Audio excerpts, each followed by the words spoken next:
Voice of the Rain by Walt Whitman.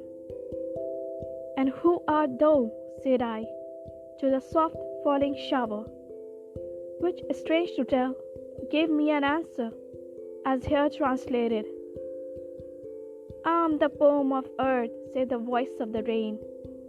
Eternal I rise, impalpable out of the land and the bottomless sea.